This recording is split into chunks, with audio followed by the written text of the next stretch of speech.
Hello, it's Michael Davis again. I'm driving here towards Mahaka. Almost there now.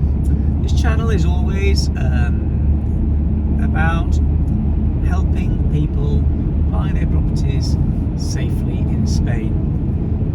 We hate it when somebody gets themselves into a problem with their purchase, with their life savings on the line. We hate it because it affects everyone. Everyone that's involved in some way in the property market here in Spain, and it doesn't need to happen because in reality the purchase process is 100% safe if it's used correctly. So today what I'm going to talk about is the existence of false lawyers. I know this sounds a bit crazy, but yes, we do have sort of, if you like, false lawyers in Spain. So what I'm going to say about this is that, you know, I'm not doing this for myself. It doesn't really affect us in the sense that most clients that are falling into this situation are buying very small properties, but it's still their life saving, so we just don't want to see it happen. And that is that in Spain, unfortunately, the courts are not heavy enough on pursuing people that call themselves legal advisors. Okay, so when you're hiring you're attempting to hire a lawyer in Spain, you see someone that describes himself as a legal advisor or advisor, something similar to that, it's very likely that you're not dealing with a lawyer. In fact, you'll be dealing with somebody almost for certain that's probably got very similar qualification to yourself. In other words, no more legal, they're not more legally qualified than you to handle an actual purchase. I mean, sometimes, you know, these people that are buying on a really tight budget, I understand that if the budget is just so tight, well, I don't think it's a good idea, but you know, they say, well, I'm going to use a translator just to help me through, and you know, see what happens. But sometimes these legal advisors are actually charging as much as the lawyers, which it's just crazy. And in any case, what is most important is that these people realise that, you know, if they're only dealing with a translator, they need to know that they're only dealing with a translator. You know, so don't, you know, if they say legal advisor, they are not lawyers. Okay. So I mean, would you pay someone that is just qualified, that's got no legal qualification whatsoever, would you pay them €2,000 or €3,000 to help you with the buying process? Well, I think the answer should be absolutely no. You need to use a lawyer. If they charge you €1,000,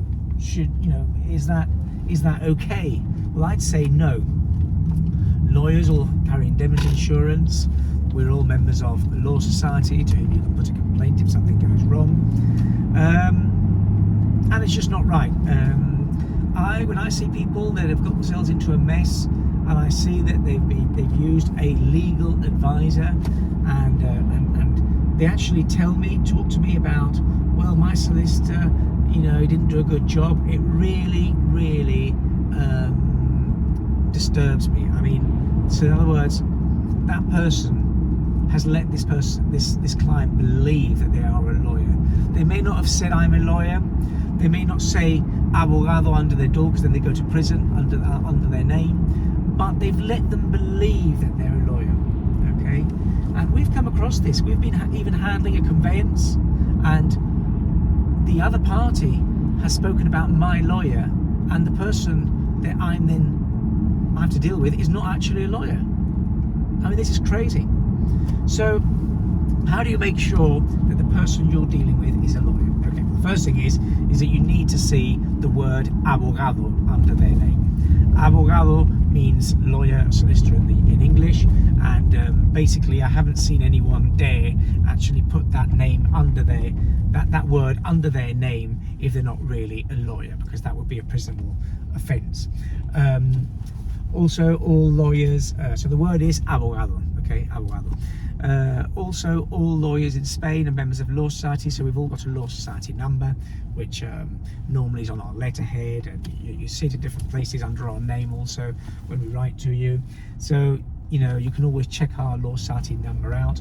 The Law Society, both the national level and the local level, always has a list where you just plug in the Law Society number, and it shoots out the name that it corresponds to.